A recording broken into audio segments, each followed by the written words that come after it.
Greetings family. Welcome to Stelman Visuals TV podcast. Ndovimba kuti munofara kumatima nenyika kwamuri ikoko kwanditi. Saka nhasi muchirongwa chedu tiri panapa pa Stelman Visual TV podcast chekutanga. Kana tisati enderera kumberi tinokumbira kuti kana musati masubscribe munge munosubscribe ku channel yedu pa YouTube channel wanditi Stelman Visual TV podcast. Kana musati mati follow ku YouTube mumaenda ku YouTube mumaenda se mumanoti follow Stelman Visual TV anditi, then mumaenda ku TikTok tiriko futi munoti follow anditi. So nasi pa program yedu pa podcast tine mkomo atinawo panapa toratimbo chibaba changu anditi, saka toratimbo kurukura anditi. So tenga tichitaura kuti zvinhu zvakawanda mu life zvinokwanisa kudzosera munhu kumashure anditi, but ukasava une like moyo wakasimba nditi unokwanisa kutodzokera kumashure zvokuti wakuzofunga pfungwa dziri negative. So mukoma wangu ndokumbira kuti alright makurara ere mukoma wangu maya hamusi kurara alright saka alright so panyaya panapa ndoda kubvunza kuti vanhu vangade kuziva kuma viewers edu kuti imimi munitwani. Dominic surname Nyamimba. Alright, wanonzi Dominic Nyamimba. Alright, saka ndoda kubvunza inini kuti munokwanisa ere kutsanangurira pajeni yenyu yamakaita kuti muchienda kustage like matangiro azvakaita azvizvi zvinyatsotora nzvimbo, munokwanisa kutsanangurira maviewers edu kuti chii chakaitika chii chakatora nzvimbo kuti muzosvika kustage mazonzi madzoka futi musina mubvira magara kustage ko madzoka futi kuno. Ya ndinowaza kuzvirumbidza zvese nyaya iripo ndeyekudai so inini ndakauya ndituke flight ezim kubva kuzim ne but otamba pa Joburg from Joburg but anoti Egypt Ethiopia and then alright ndokumbira kukubata ipapa imimi muchienda kustates manga mune munhu angakudedza here kana maida kuzvindira pache zvenyu kana kuti mama wangu angandidedza. Alright, but mapepers enyu angaribo here kana zvika zvazvizvi mapepa angu angaribo asi nyaya yekuti Mugabe timu vainetsana nanakwini mother ndozvikatadzisa kupinda nini ndakapiwa 2 hours famba ndichitenderera ndiri muEngland nini and only 2 hours. But reason yavakaita kuti vazonzi imimi makudzi chii chakanyatsotsana kuti kuti munhu wanzwisisa kuti Mugabe vakati ndokumbe apa manje politics I know we it's not about politics. Alright, but mataurira vaita they were saying alright ngatidai so mukoma wangu kuti tinyatsonzwanana ndoda kuti munhu akateerera azive kuti chii chakatora nzvimbo nyatsotsaurai detail anditi munarate story yenyu muchitsanangura kuti ini ndiri kuZimbabwe ndakamuka makusei ndikageza saka kuti mutaure nyaya yenyu kuti inini panga pane program yakati mulife mangu ndaifanira kudai nekudai so ndikabva ndazodai naye anditi starting from Zimbabwe from Highfield engineering 303 angati gore ripi it was 2002 yes 2002 mukoma wangu inini he decided that nina wangu ndakutora kuti uye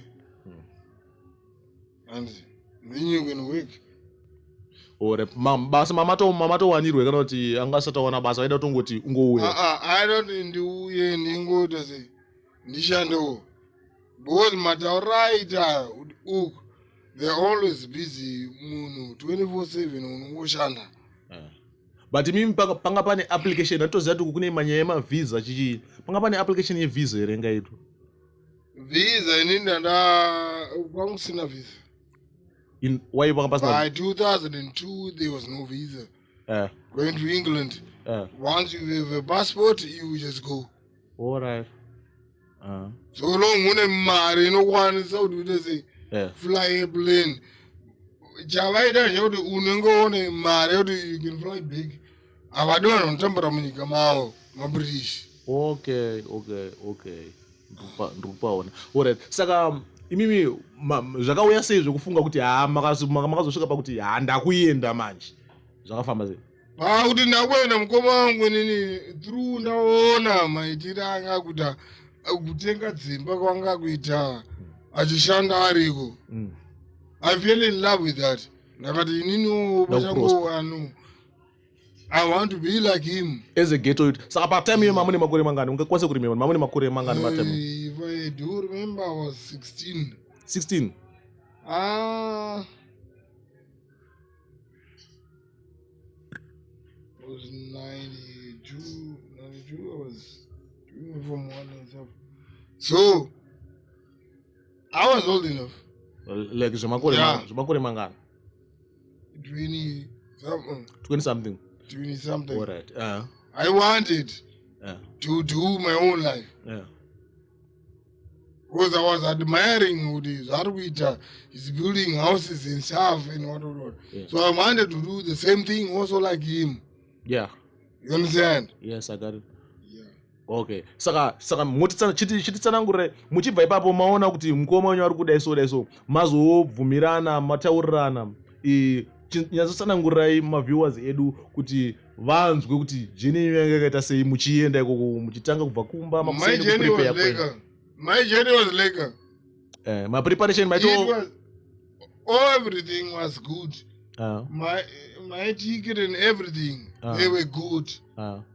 Honest. Everything went wrong when I went and meet the Home Affairs officers. My immigration officers. Nasvika paHeathrow Airport. Nasvika paHeathrow Airport. Ndipo ndiri kunyatsonzwisa ipapo kozi ndipo pane nyaya yese kozi tinazonzwa kuti muchisvika paHeathrow announcement yacho yakauya chichakanyatsotora nzvimbo kuti zvizonzi chakanoitika ndekuti chinosvika susu and Zim Airways munoronanga moita semunosangana nemachi nemawe what do you call them?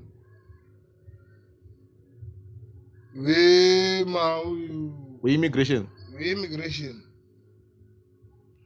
They had to ask us, no time, a popota. Brother. Say no. Yeah, the politics. Yes. All right. But me, I wasn't part of the politics in South Africa. Don't understand. You understand? So I wasn't to see you. I don't know. Yes. I was just supposed to be there. But what they did, they gave me 2 hours with my brother. But ikapane zvinotaurwa vakati chii nyazotsanangurai kuti pazonzi 2 hours chii pakauya announcement yakati pamakanzi iwo takubata mhosva yako ndeyakati chii chakaitika takarakidzwa and it's a political issue. Zvataurwa nani namudara nzi isusu we don't need your Britain and stuff and whatever ne. Then we got deported. Saka vakakurakidza video ndozi dzatakaswera tichiona zvikanzi kutaurwa news dzakati kunyika kwenyu saka imi mukudeko. We don't need you guys and you don't need us. All right. Plus my sanctions they were upon Zimbabwe. You understand? So I had to come back. All right. Ndoda kunzwisa handiti matimi makapuwa 2 hours. Yes, with my brother. I moved around England. Saka mukoma wenyu wanga watoya brother yenyu atouya kuzokuona. Yes, he was waiting for me. Zvikanzi alright takupa 2 hours dzekuti munge muchifamba. Yes, with the police officer. That will be guiding me that wherever we go must. Whenever shopping and stuff and what. We can do it together. And then he brings me back. After 2 hours. Yes. But what was the feeling? My feel say, my feel say tell me unyazoti nini ka ndauya kuno nyazosvika let's say zvafana kuti wananzwa cake usati wadya robva radonha pasi wangonanzwa chete wangotesta icing. Ndarwadziwa. Ndarwadziwa because masira ndakaita kumba ndana kuvira hembe dzangu dzese neeverything. But ndakwenda kuchanda. Ndakwenda kuchanda. I'm going to be gone for good. And I'm going to be a man. Yeah. But I got deported. That's the pain that I feel. But saka basically yakangoita nyaya like in political issue yakangonzi nenyaya yekuti Zimbabwe hatisuma good books ne England. So hamukwanisi kuuya kuno. Saka takupa privilege ye 2 hours yekuti mumborova marounds. Kana marova marounds. Namu tenerera ni Seats of England I know. I know. But obviously hapana kwakanyanya kwamakazoenda kwa pa 2 hours munenge kana muchidrive. Because I was under custody. Basically ungopinda mmomo kana une nzara ungodya ungoita se. Mkomongo ndingerengera hembe then I came back. Because I told him that mkomongo inini ukonasha hembe dzangu dzina govera vanhu nisafa. Andisisina hembe. Okay. That was an interesting story guys. And mukoma wangu arutaura kuti iwo vanga vaenda chi vanziwe kuchando china Plaza Wanded. Then vosvikoko vakazoraisa political issue yakazotaura kunzi aiwa nenyaya kuti Zimbabwe haisi magood books nemaEngland panguva iyoyo yavari kutaura vakutaura kuti ndo pakazonzi vapiwawo chi 2 hours dzekuti mongoonawo kana mongoonana kana muri kuda kudyawo mongotsvaga chikafu. And then vakamirawo flight yavo yekuti vadzokera. So ndofunga munhu kwanisa kufila kuti how painful it is kuti wasvika panzvimbo chifunga kuti ndaachieve handiti wozoona kuti watodzokera back to square one handimaona. So but tiri panyaya iyoyo ndingangode kuvabvunza kuti ivo how did you manage to cope after that situation? Zati munenge une stress handiti une stress uri depressed kuti hazvo zvanga ndichida kana ndatengesa hembe kana vamwe vanototengesa zvakafanana dziri dzimba chazo mwanototengesa dzimba kuti imba kuti hani ndoda kuti ase ndanochinja life yangu handiti. How did you manage to cope with the stress and depression yamakasangana nayo like we can say a trauma yamakasangana nayo pa that period yekuti mukunyatsoona kuti panapa apa zvaramba? How did you manage to cope? Because vamwe vanotozoita masuicide vonzoti akazomwa poison mwazoita sei? Yeah, that trauma, what I can say is I have to thank my sisters and my brothers. Because they are the ones who helped me. Then I went to Tanzania, Dar es Salaam. She knew. Like, but muchibva ku states ku Heathrow makafly straight ku Zimbabwe kandi makabva matochinja. I came back in South Africa. South Africa. Otambo, my sister in Tanzania. She's business is there. Then she's the one who said, come straight to Tanzania. Then I went and then I started staying in Tanzania, Dar es Salaam, for a long time. But makakwanisa like patime iyo makakwanisa kuwa na basa zvetime iyo zvokuti mamato. Yes, I used to work for Red Cross and then. Okay, then stress microphone mukuti zenyu microphone because microphone ndio inoita kuti Okay. My stress went out, but you know I was supposed to be overseas. You know, it was eating me deep inside. You understand? Yeah. It was eating me deep inside. But you know, as time goes by, yeah, karma. So kuma viewers edu wangu vakateerera like vari kuona izvezvi chamungade kulesei pane munhu ari musituation iyoyo because haisi nyaya mukuona kana tichiita nyaya dzakadai so tichitaura nyaya dzakadai so haisi nyaya yongoti iwewe waenda kuchando chete zvikaramba handiti zviro zvakawanda zvatinoita mulife handiti tichifunga kuti tawina then tozoona toti yanga itori wrong turn handiti kana kuti toti pafamba mhepo ndozoita kutaura vanhu vakawanda kuti pafamba mhepo saka chamungade kukurudzira vanhu kuti pamasituations iwayo chinhu chaungaadvise munhu kuti akuona kana wasvika pasituation yakadai chaunokwanisa kuita chi? Don't give up. You mustn't give up in life. You have to be strong and be wise in whatever you do. You don't have to give up in life. So all you are saying, do not let your situations put you down. Yes, and never ever let anybody put you down.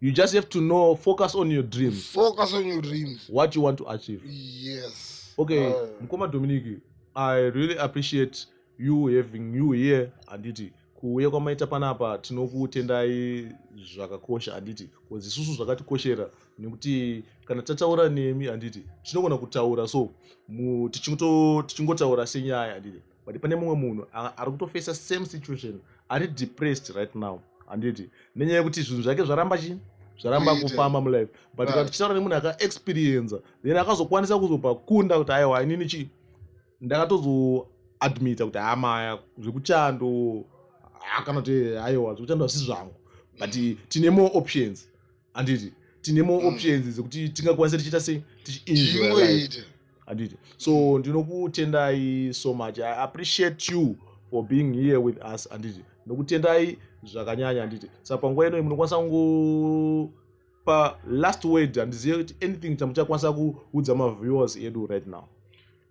Right, subscribe on Selman Visuals TVs. Guys, don't give up on life. Life is very precious. Don't waste it. That's what I can tell you. Don't judge, no matter what situation, whatever situation that you face, don't quickly judge. Just be who you are. Right.